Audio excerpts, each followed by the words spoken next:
estudiando la segunda carta a Timoteo en el capítulo 2.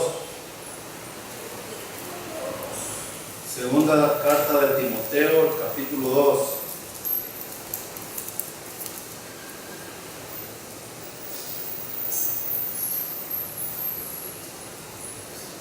Hemos estado estudiando estas cartas que son muy pastorales, y Pablo habla a Timoteo acerca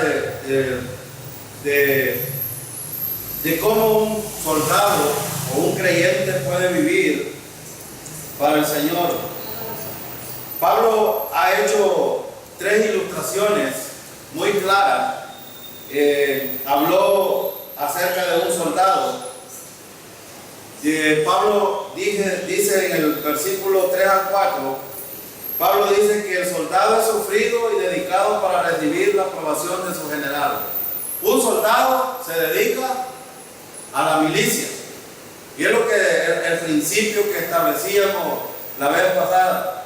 Un soldado, desde que entra al cuartel, debe dedicarse a las cosas del cuartel, y sobre todo debe de cumplir las ordenanzas del Señor o de su amo. En este caso, nosotros los soldados de Jesucristo, como Pablo lo plantea haciendo una analogía aquí, Pablo habla acerca de cómo un creyente debe de ser dedicado en el servicio al Señor. Pero también habla del atleta. El atleta, para poder recibir el premio, necesita cumplir con la disciplina impuesta. Debe de ser honrado para poder recibir la corona. Es decir, la disciplina misma lo va a llevar a tener un premio al final. Y también Pablo habló en el versículo 6 al 7 acerca del labrador de la tierra. Tiene que trabajar duro a fin de ver la cosecha. Entonces, cuando nosotros vemos este contexto, necesitamos aprender una cosa importante, o quizás dos. Número 1, para contextualizar, ¿Pablo está hablando a creyentes o está hablando a inconversos? Ahora, entonces está hablando a creyentes. Número 2, ¿Pablo está hablando de creyentes o de inconversos? Parece que es la misma pregunta, pero no. Pablo está hablando de creyentes aquí. ¿Y por qué estoy tratando de contextualizar esto? Porque vamos a ver una conclusión que Pablo hace del versículo 11 en adelante. Pablo va al versículo 11 y dice algo que es interesante ahí. Hay algunos argumentos en cuanto a estos versículos. De hecho, lo que dice en el versículo 11, 12 y 13 probablemente son un cántico que usaron la iglesia primitiva en los tiempos de la transición de la iglesia, y en ese proceso la iglesia probablemente usaba era un canto, pero este canto solo trae esperanza, trae ánimo, trae consuelo a los verdaderos creyentes. Primero, porque en estos versículos se nota que los temas de sufrimiento y fidelidad son evidentes para la vida de un ministro de Dios.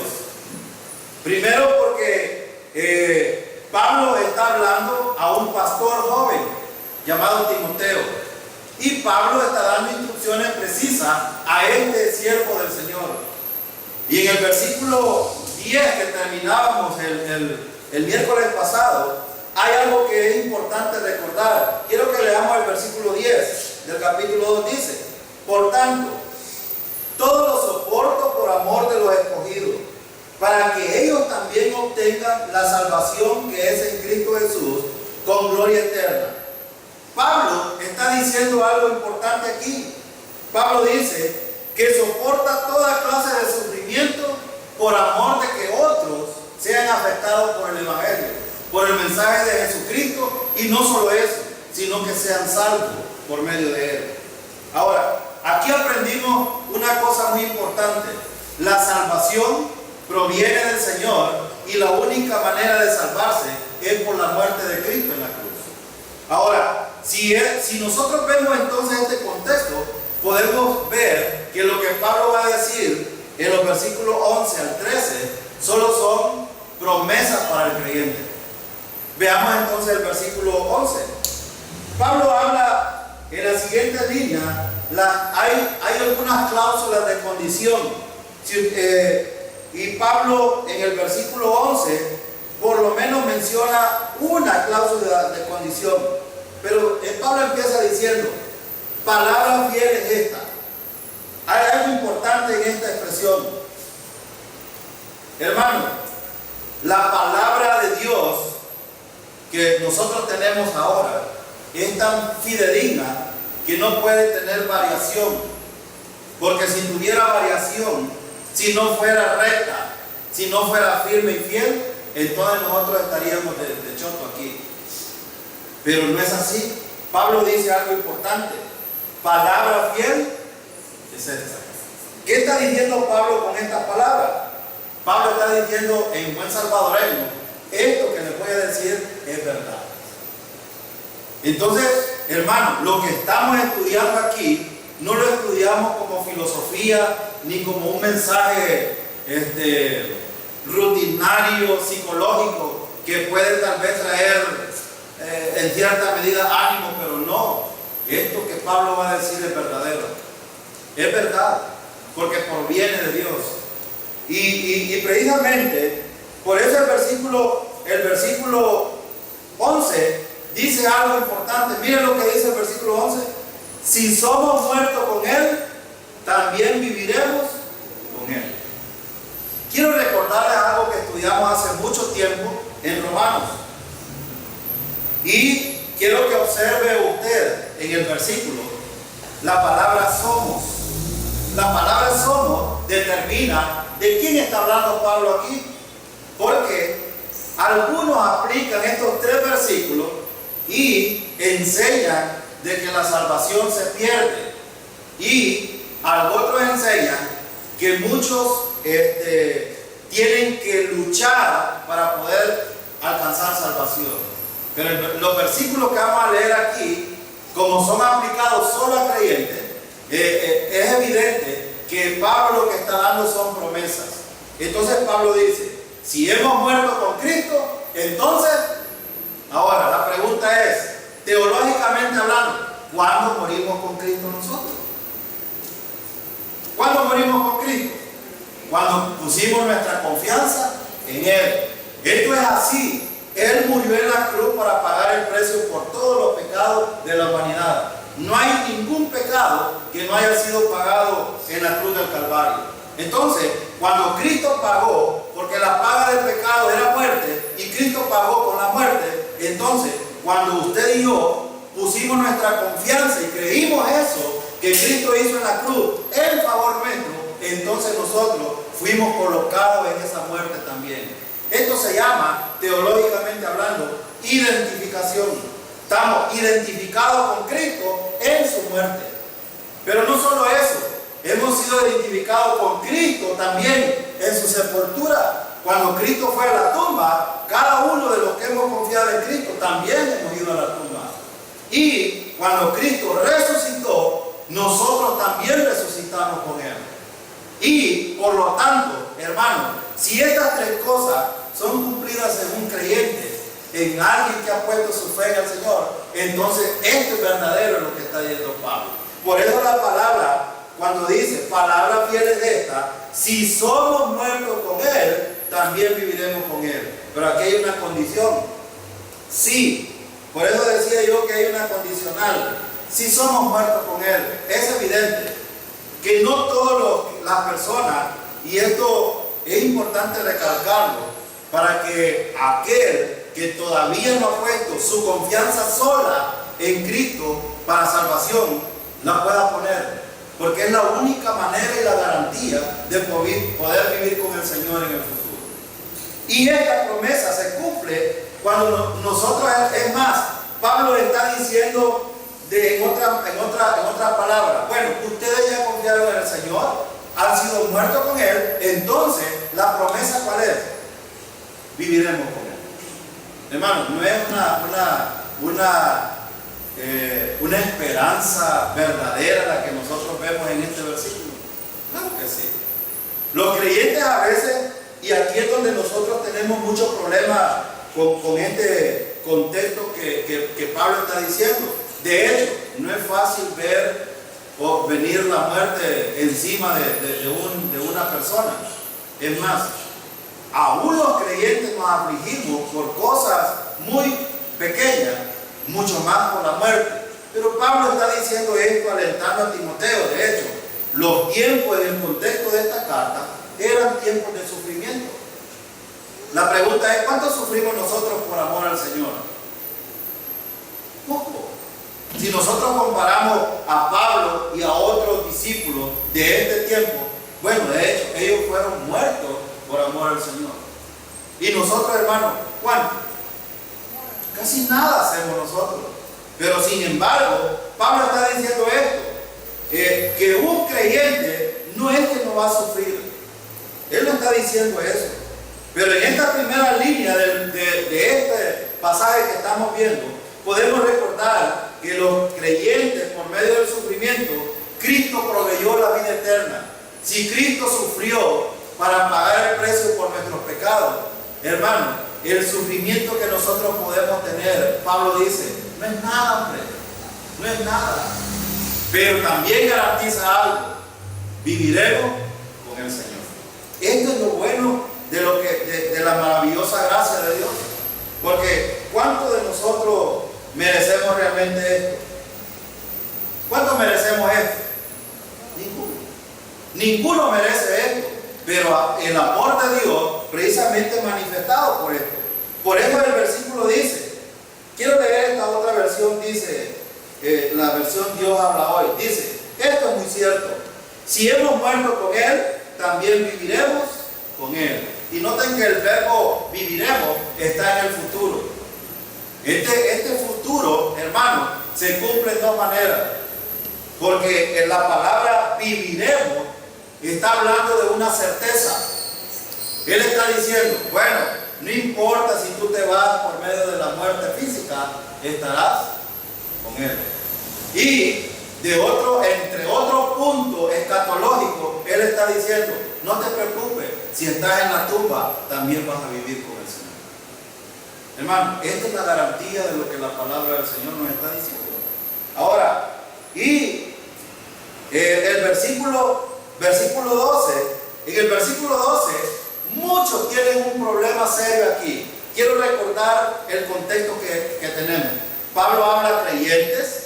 Pablo está hablando a Timoteo, que era un pastor. Él está poniendo el ejemplo de cómo un creyente debe de vivir su vida cristiana, y por eso habla de tres personajes: del soldado, habla del atleta y habla del labrador.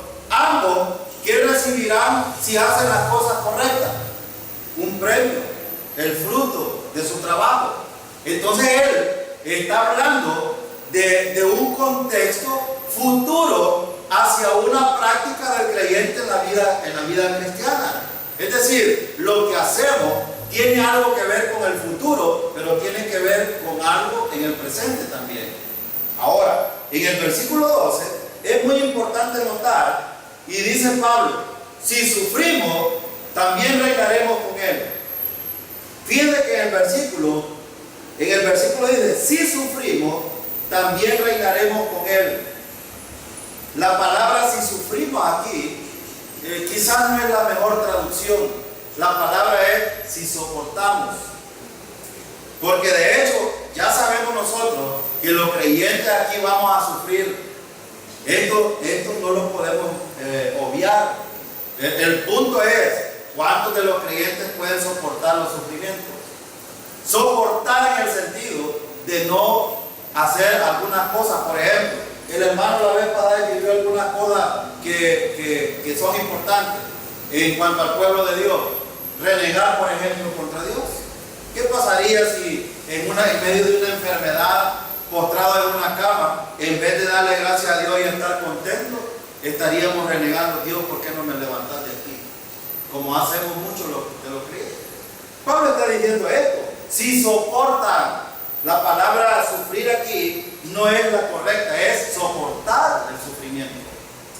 En otras palabras, Pablo está diciendo, la palabra que se traduce aquí, sufrir, significa más bien soportar. Soportar. Fíjense esta versión lo que dice: si sufrimos con valor, tendremos parte en su reino. Esto no es una condicional de propósito. No significa, si usted sufre, va a estar en el reino. Pero si no, no. Él no está diciendo eso. Él no está diciendo eso. Fíjense lo que dice aquí: si soportamos los sufrimientos, compartiremos su reinado. Entonces, él no está diciendo aquí, en otras palabras, si ustedes lo soportan, van a estar en el reino. Y si no, no. Él no está diciendo esto. Es más, él está garantizando que usted estará en el reino. Él está garantizando aquí. Porque la palabra, fíjense bien en el versículo. Fíjense en el versículo. Si sufrimos, la palabra sufrimos está hablando de creyentes primero. ¿Se incluía Pablo ahí? ¿Sí? Ahora, Pablo se incluía aquí en este sufrimiento. Ahora, hermano, no dude que usted, en otras palabras quiero decirle, parafraseándolo en buen salvadoreño, no importa si usted sufre por cualquier circunstancia, lo que el Señor le está prometiendo es que usted estará en el reino del Señor. Y él no está, si ustedes fijan aquí, no hay ninguna condición. Él lo está diciendo: si haces esto, entonces estarás allá. De hecho, por eso la palabra más clara aquí es soportar. Porque los creyentes, dentro del sufrimiento, vamos a soportar. Pero hay una parte también en el versículo 12 que es muy importante. Miren, aquí hay dos condicionales. Y dice el versículo 12, en la segunda parte: si le negaremos, él también nos negará. La palabra negar, aquí en el griego es arneomai.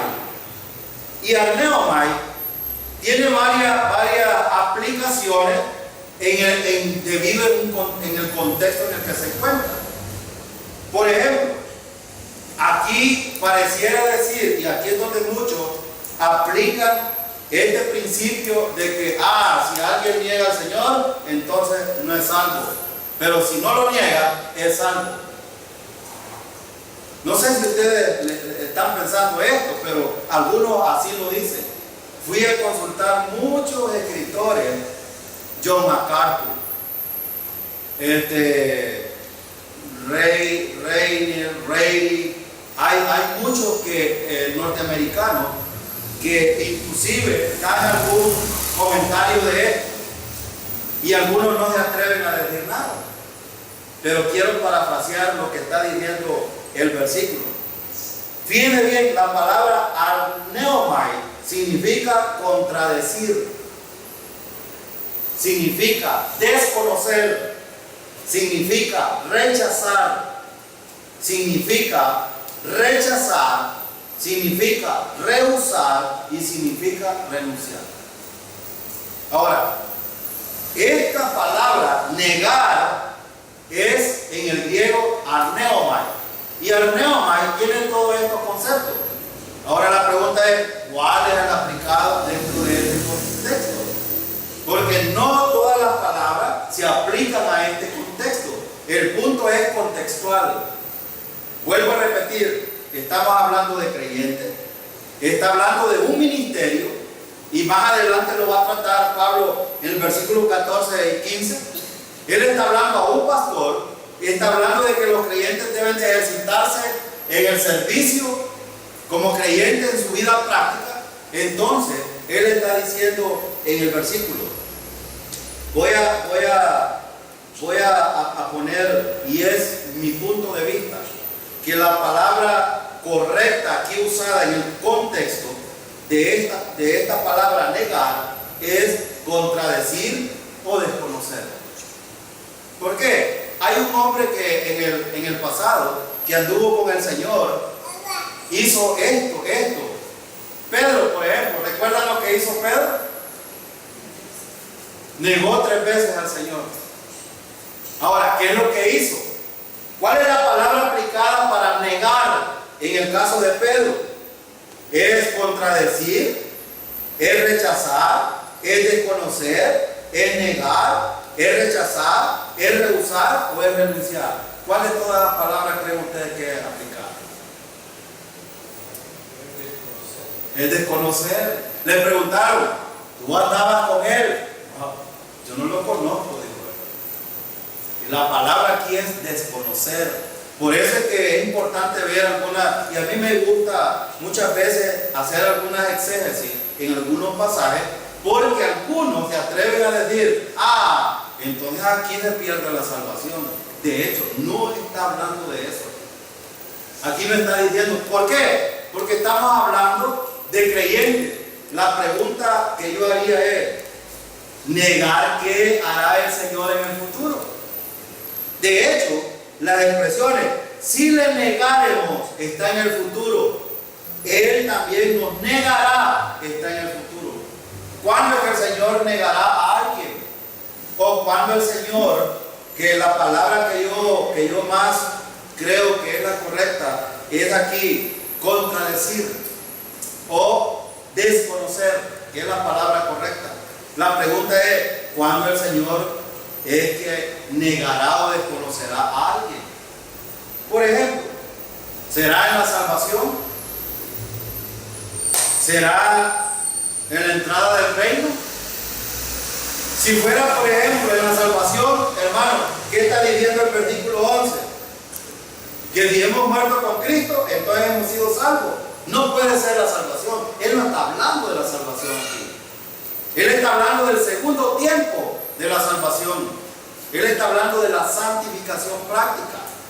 Y fíjense bien, si él podría decir a alguien, porque alguien lo escribió, por eso lo escribí yo aquí en mi nota, dijo alguien, él no dejará entrar en el reino a alguien que lo desconozca o que lo contradiga. Voy a poner un ejemplo. Supongamos que el hermano Jorge, el hermano Bede y yo, que somos los que predicamos aquí, en cierto momento digo, no, si yo el Señor no lo conozco, y empezamos a predicar otras cosas. Entonces, ¿esto significa que el Señor no nos va a dejar entrar al reino? No, no está diciendo eso. Es más, de hecho, entonces no podríamos decir que no es que somos salvos. Quizás para aclarar, porque hay algunos versos que, sacados del contexto, pierden el sentido. Sí, correcto. Y sí, hay un pasaje en Mateo 7 que el Señor sí. apartado de mí, no sí. conozco a saber demandar, pero que como aquí hay dos funciones y hay una condicional, si decimos que no le conocemos, también Él dirá. El problema es cuando Él dice que no lo conoce. Pero en este caso, obvio que estamos hablando de los galardones, porque sí. estamos hablando como creyentes y se le está dando consejo a un apóstol neófito que tendrá que resistir grandes cosas.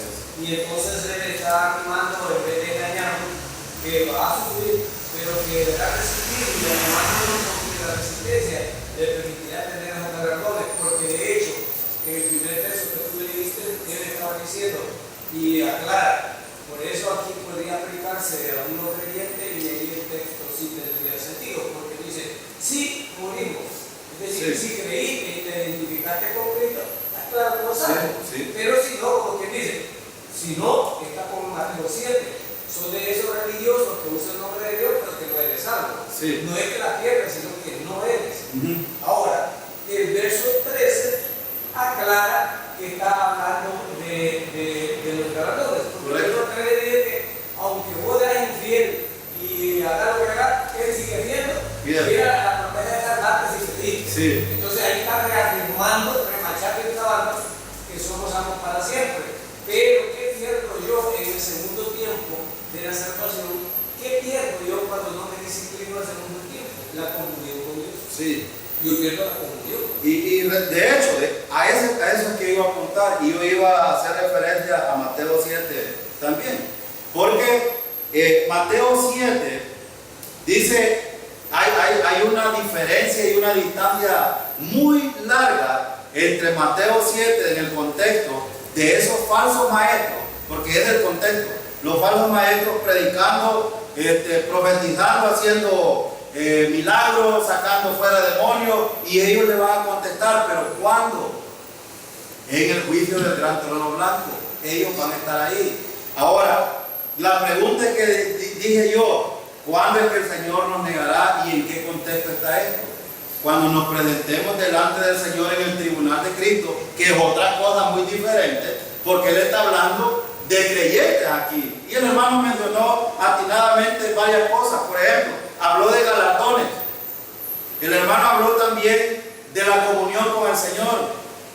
Habló, por ejemplo, del testimonio. Hermanos, cuando un creyente, es más, cuando yo estaba estudiando esto, vi muchas cosas que el Señor estaba diciendo aquí a los creyentes. El hermano también contextualizó, estaba hablando a un pastor joven y Pablo le estaba diciendo, vas a sufrir, pero no te preocupes. ¿Has confiado en el Señor? Tenés asegurada la vida eterna. Pero dentro de este tiempo en el que vive, en el segundo tiempo de la Dalmadión, que es la santificación, necesitas hacer esto y esto y esto y esto. Y eso es lo que le está puntualizando aquí el apóstol Pablo. Por eso yo di una pregunta. ¿Está afectada la salvación aquí? No. ¿Está afectada la entrada al reino? No. ¿Están afectadas las bendiciones espirituales? ¿Las bendiciones espirituales? No, porque esas ya están seguras. Hermano, ¿cuándo es que recibimos las bendiciones espirituales? En el momento de la salvación. Nosotros las tenemos, que no las disfrutamos es otra cosa, pero no es afectada en esto. Ahora, ¿están afectadas las bendiciones materiales en la tierra aquí? Tampoco, porque el Señor no está prometiendo bendiciones espirituales aquí, materiales, perdón. ¿Están afectados los galardones aquí? Claro que sí, Él está hablando de esto. Él está hablando de la pérdida de galardones. En otras palabras, hermanos, quiero parafraseárselo. Cuando ustedes presenten el tribunal de Cristo y el Señor, no, pero Señor, pero yo hice esto. Pastores, de hecho, Él está hablando de un pastor aquí. Pastores le van a presentar delante del Señor avergonzados. Avergonzados. ¿Por qué? Porque Pablo está hablando aquí de la enseñanza, de no haber predicado correctamente, de no haber instruido a la iglesia correctamente, de no haber alimentado a la iglesia, sino haberle dado hamburguesas, pizzas y un montón de chatarra que no necesita. Entonces Pablo está hablando de esto. Los galardones sí son afectados, y son afectados la comunión con el Señor también. La pregunta es, ¿puede un pastor, a algunos recalcitrantes no les cabe esto, puede un pastor, hermano, estar predicando fuera de la comunión con el Señor? Claro que sí, claro que sí. Hermano, hay muchos pastores que hoy por hoy están predicando fuera de la comunión con el Señor. ¿Por qué? ¿Por qué digo esto? Yo me atrevo, a veces estoy muy atrevido y digo cosas bien atrevidas, pero lo digo porque muchos, cuando empiezan a predicar falsas doctrinas, ¿de dónde dice Pablo que vienen estas doctrinas? Son doctrinas de demonios. Por lo tanto, es el poder de Satanás actuando en ellos para predicar lo que no es correcto. Entonces, el contexto del cual estamos nosotros aquí no es que se pierda la salvación, pero sí se afecta la comunión con el Señor y los galardones en el futuro. Ahora, ¿se entiende el versículo lo que quiere decir? Muy bien, entonces vamos a pasar al versículo 13. Dice el versículo 13, hermano, termina de encajar lo que Pablo acaba de decir en el versículo 11 y 12. Miren lo que dice. Dice, si fuéramos infieles, que no somos. En otras palabras, Pablo está diciendo aquí, bueno, si no eres infiel, estás en el lugar adecuado. Pero si somos, de hecho, hermano, ¿somos o no somos infieles nosotros? Claro que sí. Claro que sí. Somos infieles, le fallamos al Señor. Pero ¿qué dice el versículo? Él permanece. ¿Esto qué significa? Que garantiza todas las cosas de las cuales hemos hablado aquí. Están garantizadas las bendiciones espirituales, están garantizados los galardones en el futuro si un creyente permanece confiando en el Señor y haciendo las cosas correctas. El Señor ha garantizado eso. Él permanece fiel. Es más, miren el versículo que dice: Él no puede negarse así. Él no puede contradecirse. Él no puede hacer lo que dice la palabra que yo les mostré. La palabra contradecir o desconocer. Él no puede decir, bueno, yo les dije esto, pero hoy les voy a decir otra cosa contraria a lo que les dije. Entonces, hermano, la salvación estuviera afectada. Pero él, hermano, aquí nos garantiza algo que teológicamente hablando nosotros llamamos deidad. El Señor está diciendo, yo estoy diciendo la palabra del Señor. Bueno, Pablo está hablando aquí, pero es Dios mismo que incluyó a Pablo que dijera estas cosas. Y cuando Pablo cita estas expresiones del Señor, él está diciendo, es más, en esta versión, voy a leerla, dice, y aunque no seamos fieles, Cristo permanece fiel, porque Él jamás rompe su promesa. Él jamás rompe su promesa. Y aquí a mí me encanta este versículo, hermanos, porque desde Abraham, en ti serán benditas todas. Hermanos, nosotros hemos sido bendecidos por el Señor desde esa promesa hecha a Abraham. Es más, en Génesis capítulo 3, versículo 15, ya el Señor había enviado una promesa para nosotros. Y esto nos garantiza, hermano, que si Cristo ha prometido darnos vida eterna, Él no puede cambiar esto. Esa es una promesa fiel.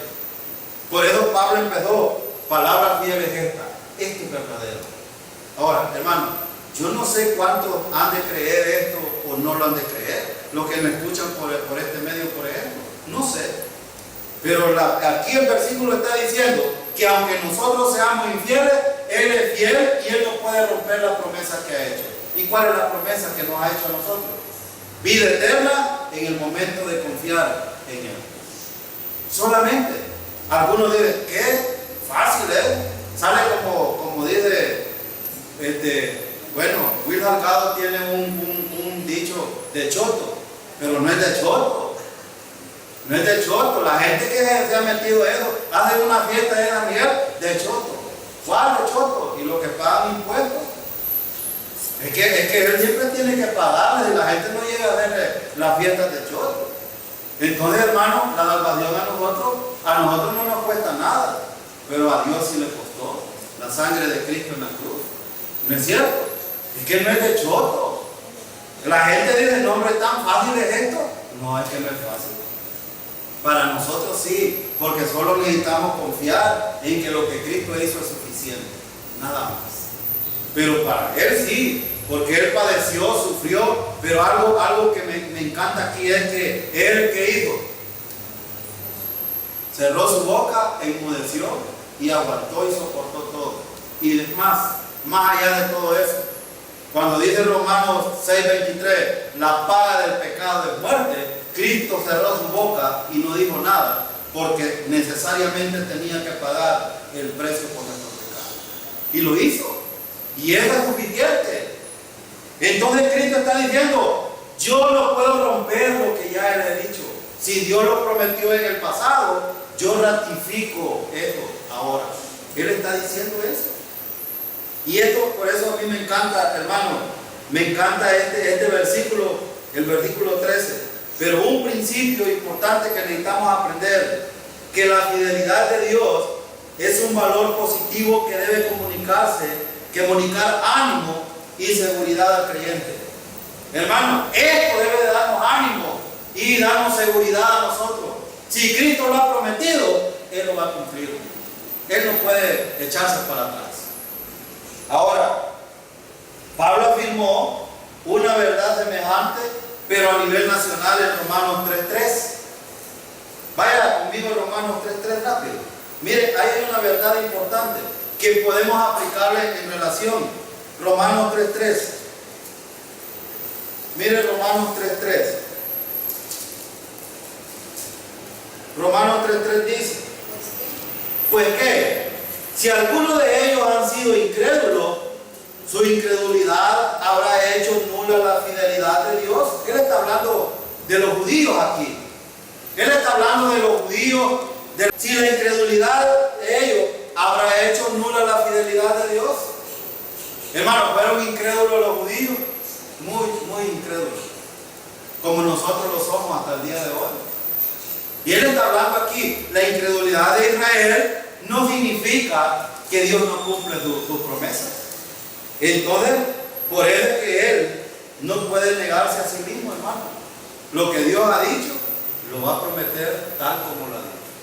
Por eso, hermano, si yo lo puedo enumerar, yo le decía al papá de la hermana Marcela el jueves que fui a visitarlo, le decía, sé que usted está sufriendo, sé que usted está a un punto de partir con el Señor.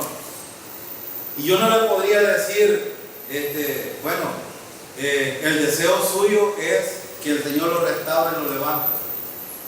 Ese era el deseo, él me lo dijo, yo quiero que el Señor me sane para dar testimonio. Y le digo yo, si usted vive o muere, usted siempre dará testimonio del Señor.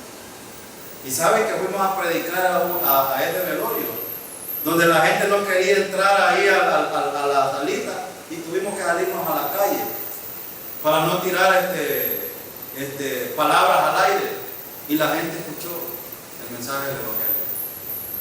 Entonces, hermano, yo le decía a este hermano Juan, hermano, no se preocupe, que a usted le espera algo mucho mejor con el Señor.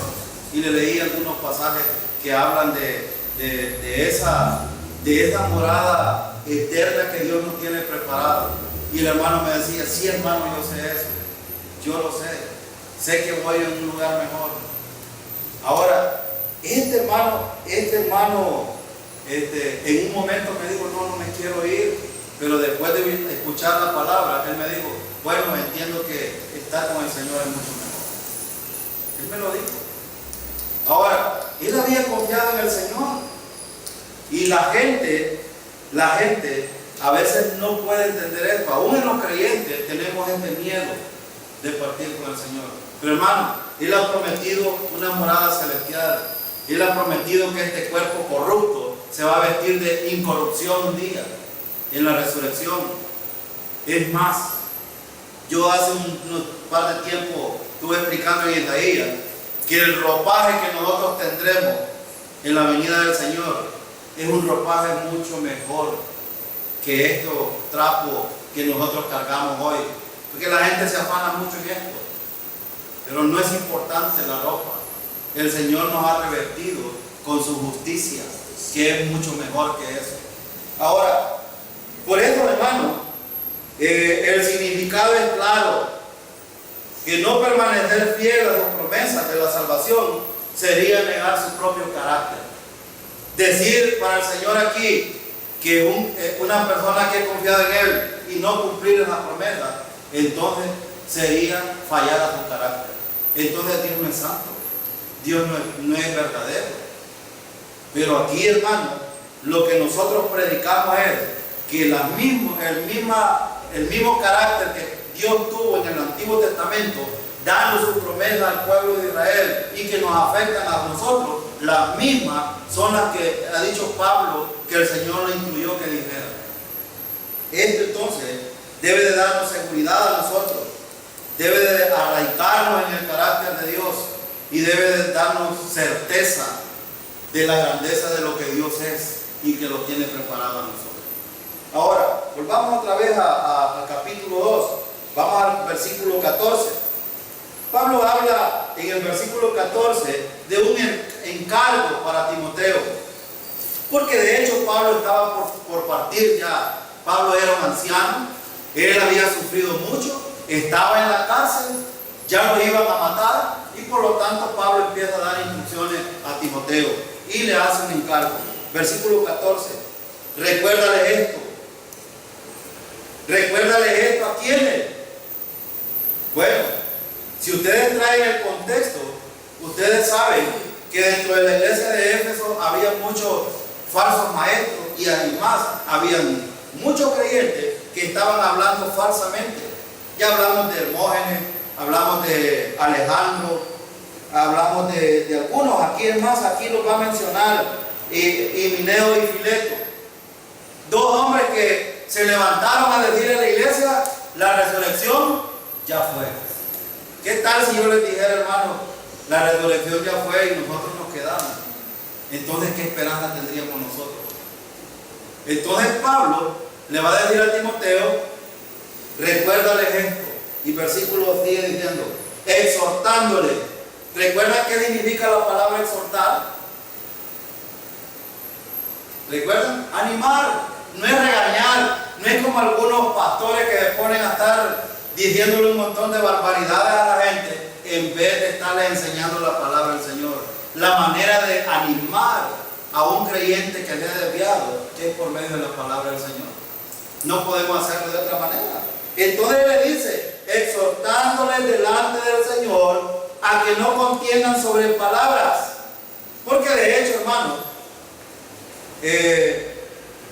contender sobre palabras no tiene un sentido de como que nos pongamos a discutir cosas, tonterías, pues. El día lunes fue, ¿verdad? Que estuvimos predicando en el velorio del hermano Juan. Predicó un hombre de otra iglesia. Voy a reservar el nombre de la iglesia, pero quiero decirles esto. Él empezó a dar un mensaje de repente. No tenía su Biblia. Cantó como 5 o 6 alabanzas antes de predicar. Empezó con una historia de un pastor de su iglesia. Es decir, empezó con cuentos. Es más, dijo algunas cosas que después con el hermano veníamos hablando. Dijo esto. El hermano le dio un infarto y estaba a punto de partir y se encontró con el Señor. Esto dijo el hombre. Se encontró con el Señor y el Señor le dijo, has pasado tanto tiempo predicando, era un pastor, predicándole a la iglesia, y tú mismo ni siquiera estás preparado para venir a la presencia de Dios. Voy a mandarte otra vez y te voy a dar una oportunidad para que te prepares. Y cuando el hombre dice, ¿cuántos de ustedes están preparados? Amén, dije yo. El hombre se quedó sorprendido. Y otros que estaban cercanos ahí se quedaron sorprendidos. Yo les pregunto, hermano, ¿está preparado usted para irse con el Señor? Amén, hermano. Desde el momento que confiamos en el Señor, la gente piensa de que uno puede hacer un montón de cosas. Y de hecho, él estaba diciendo esto: te voy a mandar para que empieces a obrar y a hacer cosas que no has hecho. Primero, nadie puede ir a ver al Señor y después regresar y contar estas cosas. Esos son cuentos de viejas. Cuentos de viejas. Y Pablo le está diciendo aquí, exhórtale, anímale a que no contiendan. De hecho, yo no me voy a poner con él a estar discutiendo estas cosas, pero sí las digo por esto. Los creyentes, hermanos, tenemos que tener una mente más abierta, no lo que nosotros decimos como predicadores, sino a lo que dice la palabra. No tiene nada que ver con nosotros, tiene que ver con lo que la Biblia dice, porque es Dios mismo hablando por medio de ella. Miren lo que dice aquí, que no contiendan con palabras, lo cual para nada aprovecha, sino que es para perdición de los oyentes. Imagínense, hermanos, que pongamos a discutirnos aquí, que el hermano vea me dice a mí, no, hermano, pero es que esto no es así, y que en algunas iglesias pasa esto. Pero si ustedes fijan, hermano, el mismo mensaje predicamos los tres. Si ustedes se fijan, el evangelio lo hemos entregado tal como Dios lo entregó aquí en la palabra, y no vamos a contender con estas cosas. Ahora, que hay algunos asuntos, y esto es real, que podamos tener algún entendimiento distinto de algunos puntos, y que a lo mejor no los entendemos en ese momento, pero que el Señor a su momento nos va a revelar, eso es verdad. Yo no lo puedo negar. Por eso, hermano, yo insisto, ustedes que son oyentes tienen una gran responsabilidad también. Y los que nos oyen por este medio también tienen su responsabilidad. Porque nosotros entregamos el mensaje. ¿Cuál es la responsabilidad de ustedes? Y lo a revisar a la casa, hermano. Hay que hacer como los deberes. No hay que quedarnos solo con la cucharadita que a veces uno le da aquí. Porque realmente no hablamos todo lo que necesitamos hablar. Pero lo que hablamos, tratamos de decirlo conforme a la palabra. Y fíjense, hay algo importante aquí. No podemos ponernos a discutir cosas porque esto no va a edificar. ¿Y qué es lo que quiere el Señor? Que la iglesia sea edificada. Por eso, versículo 15 es muy importante aquí. Hay varias cosas y con esto voy a terminar en el versículo 15. Pablo escribió a Timoteo, un pastor joven, y por eso dije yo, empieza a dar instrucciones. Versículo 15. Procura con diligencia presentarte a Dios aprobado, como obrero que no tiene de qué avergonzarse, que usa bien la palabra de verdad. Aquí en 2 Timoteo 2:15 debemos notar 5 partes que son importantes. Hermano, quiero hacer una pequeña exégesis de este versículo, porque es muy importante no solo para ustedes los creyentes, sino para los pastores que a lo mejor nos han de oír por este medio. Pero fíjense bien, la primera actividad que es necesaria, que dice el versículo 15, es que los pastores deben de enseñar la palabra de Dios. Pero para ello, ¿qué deben de hacer? ¿Qué deben de hacer, hermano? Para enseñar, ¿qué hay que hacer? Estudiarla. Porque para poder presentar delante de Dios aprobado, ¿qué necesito yo hacer para poder entregar un mensaje correcto? Sentarme a estudiar. Hay muchos pastores que hacen esto. Ahí donde apunta el dedo, ahí voy a predicar. Leen el versículo, cierran la Biblia y se ponen a contar cuentos y a decir cosas. Esto no es correcto. Perdónenme, pero delante del Señor es el primero. Fíjense lo que dice. La primera actividad necesaria para que ustedes enseñen la palabra de Dios es estudiar la palabra de Dios. ¿Qué significa estudiar? Significa ser un estudiante diligente de la palabra de Dios. Sea diligente. En la Nueva Versión Internacional dice: sea diligente trazando bien la palabra de Dios. La palabra procura con diligencia presentarte a Dios aprobado, que usa bien la palabra de verdad. La palabra diligencia implica ser enérgico, fiel para cumplir la tarea, trabajar arduamente y concentrarse, haciendo de ello la prioridad. ¿Cuál debe de ser la prioridad de un pastor? Sentarse, estudiar la palabra de Dios. No venir a decir cualquier cuento, como estaba diciendo este joven pastor ahí en esa revelación. Dijo un montón de cosas que son verdaderas, pero un montón de cosas que no son ciertas. Entonces, este es un mandato. Procura, es un mandato. Entonces, todos los pastores, todos los maestros, todos los evangelistas, todos los que tienen un ministerio de enseñanza, necesitan sentarse a estudiar la palabra del Señor. Número 2, otra responsabilidad, que la enseñanza debe reflejar la necesidad de presentarse a Dios aprobado. Fíjense que hay muchos pastores que les preocupa los oyentes. Hermano, yo quiero decir algo. Algunas veces nosotros somos muy radicales en algunas cosas, porque Dios también es así. Por ejemplo, hay gente que no quiere escuchar el evangelio porque dicen que es muy fácil salvar de ti, que no hay parte del ser humano para salvar. Pero es que Dios ha dicho que así es. Nosotros no lo decimos porque nosotros lo hemos inventado. Es así y Dios dice que así es. La única manera que el ser humano no lo lleva al cielo es la incredulidad. Es la incredulidad. Es que es tan sencillo salvarse como también tan sencillo condenarse. Es tan sencillo. Entonces la palabra aprobado aquí habla de un examen. ¿Quién es el primero que examina al que va a enseñar? Es Dios. Entonces a mí me debe de preocupar lo que Dios piensa de lo que voy a decir, no lo que piensan mis hermanos de lo que van a escuchar. A veces nosotros decimos algo que es muy tajante, vuelvo a repetir, pero es porque la Biblia así lo enseña y no podemos obviar. Hermano, cuando hay exhortación, hay exhortación. Cuando hay enseñanza, hay enseñanza. Cuando hay consuelo, hay consuelo. Cuando hay esperanza, hay esperanza. Pero la pregunta es, ¿recibiremos solo lo bueno y lo malo no? Bueno, el pueblo de Israel, Dios fue bien tajante y le dijo muchas cosas. Bueno, este hombre ponía al rey Ezequías de ejemplo. Ezequías, hermano, era un hombre bastante íntegro. Y cuando llegó a Israel le dijo: vas a morir, prepara tu casa y prepara todo, bueno, prepara tu funeral prácticamente, le dijo. Pero se dio vuelta a la pared y dijo: al Señor, Señor, ¿no has visto que yo he andado íntegro delante de ti? Yo no sé cuántos diríamos esto realmente. Bueno, yo no me atrevo.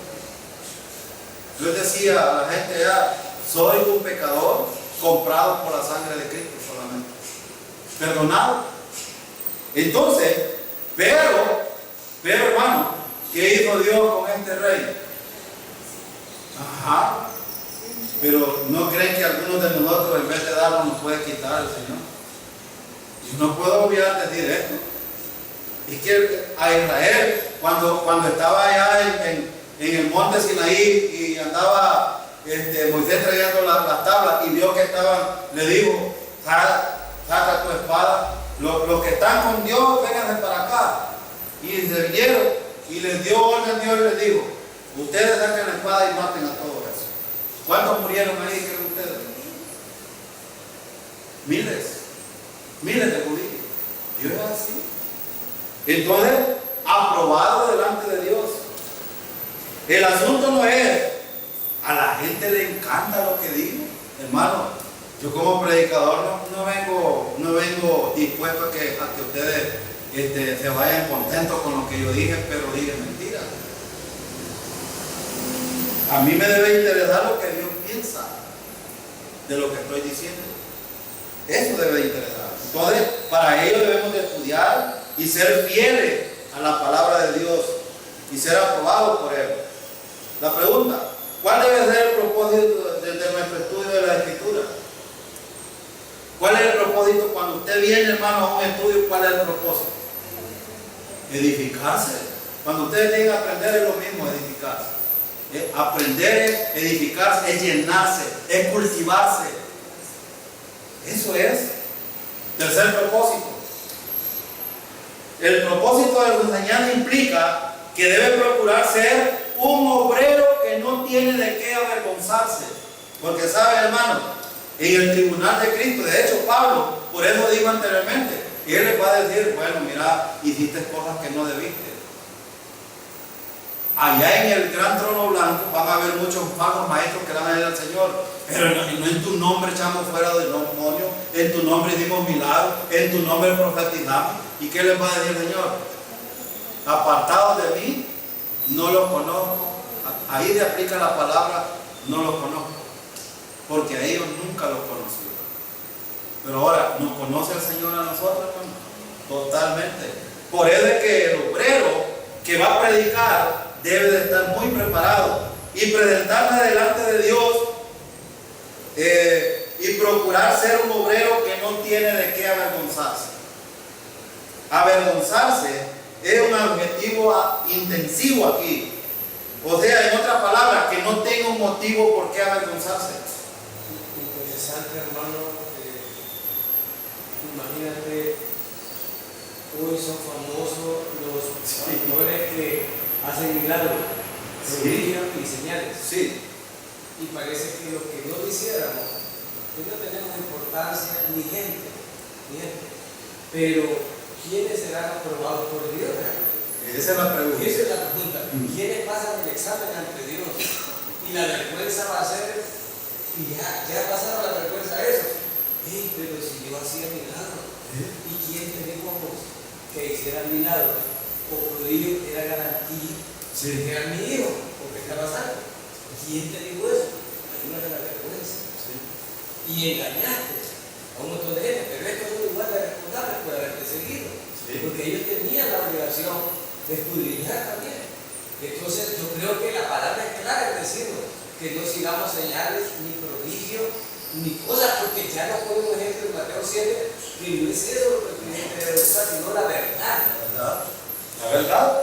Entonces, por eso, hermano, por eso es que yo les invito, vaya a revisar la Escritura a ustedes, es lo que decimos, si es verdad o no. Ahora fíjense bien, voy a decir la cuarta cosa. Voy a decir que son 5. Con esto vamos a terminar, pero la cuarta cosa, la precisión o exactitud del estudio y la enseñanza está enfatizada por medio de la frase que usa o traza bien. Quiero detenerme un poquito con esto, porque la palabra trazar o usar significa cortar recto. Cortar recto. O manejar con precisión. El hermano Jorge sabe perfectamente cómo se aplica esta palabra. Es más, en el griego es ortotomeo.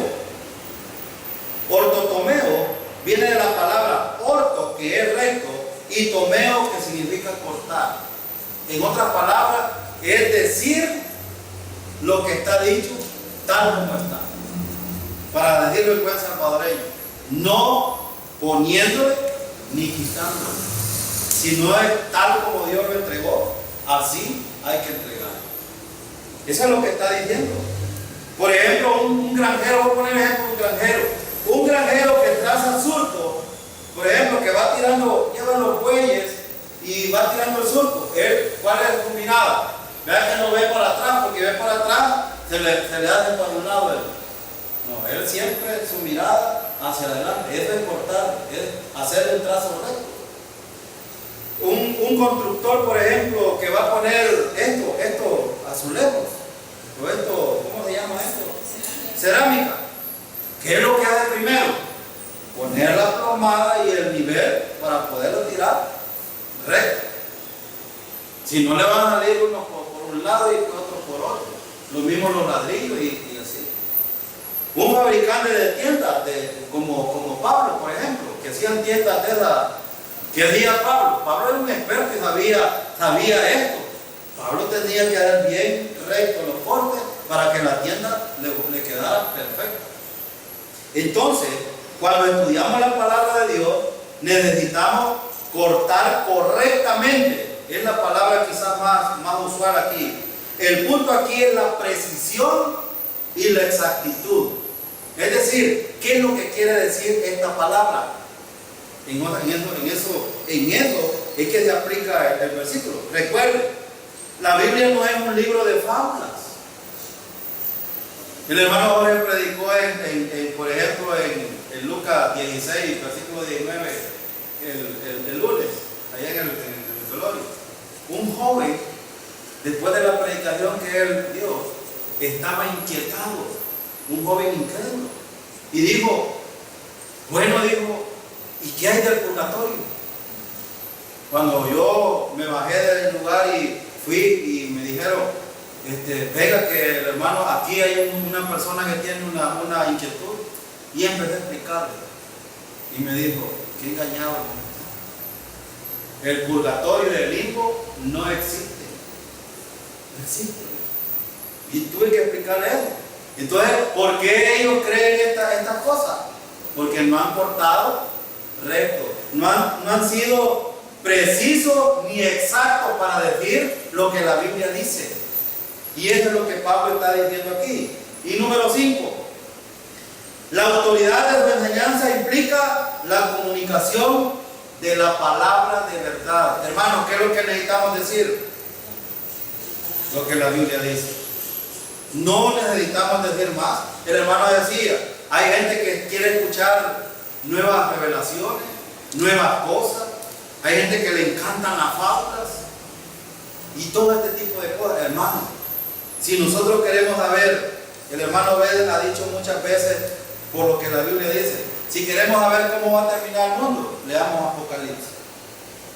Apocalipsis 1 al 3 está hablando en el contexto de la iglesia. Un mensaje para los creyentes de ese tiempo. Apocalipsis 4:19, el tiempo de la tribulación es desencadenada ahí. Apocalipsis capítulo 20 al 22, el 20, los juicios para Satanás, para el anticristo, el falso profeta, los ángeles, y todos ellos son lanzados al lado del fuego. 21-22, la esperanza para los creyentes, cielo nuevo y tierra nueva. Entonces, sabemos cómo va a terminar todo desencadenamiento y Dios ha trazado el plan. Y entonces, hermano, necesitamos decir la palabra de verdad. En un mundo de mentiras, no es bueno saber que tenemos la Biblia, hermano, la palabra de verdad. Por eso, hermano, hay que ir a escudriñar la Escritura, porque esta es la verdad. Cualquiera puede decir, no, que la iglesia nuestra es la verdadera, no que nosotros decimos la verdad. Bueno, el único que dice la verdad es el Señor. Es el único. Y en Él hay que confiar. Amén, hermano. Bueno, vamos a orar para despedir. Oremos. Padre, queremos dio su vida para darnos vida y los buenos siervos van y lo predican. Mientras tanto otros se aprovechan de todo el trabajo que ha costado vidas. Por dinero cantan, brincan, gritan, cuando hacen sus reinos se creen estrellitas. Valen más que nadie los provoque y que mejor me calle porque me pueden quemar. Se vende el Cristo que da la vida.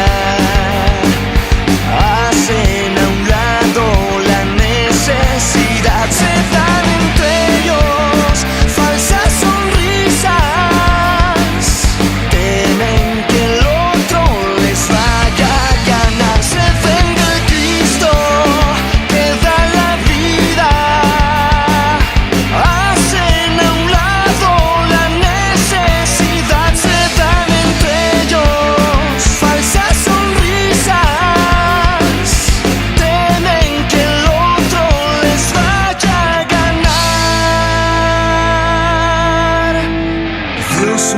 Para darnos vida sin vendernos nada. Gracias, Jesucristo.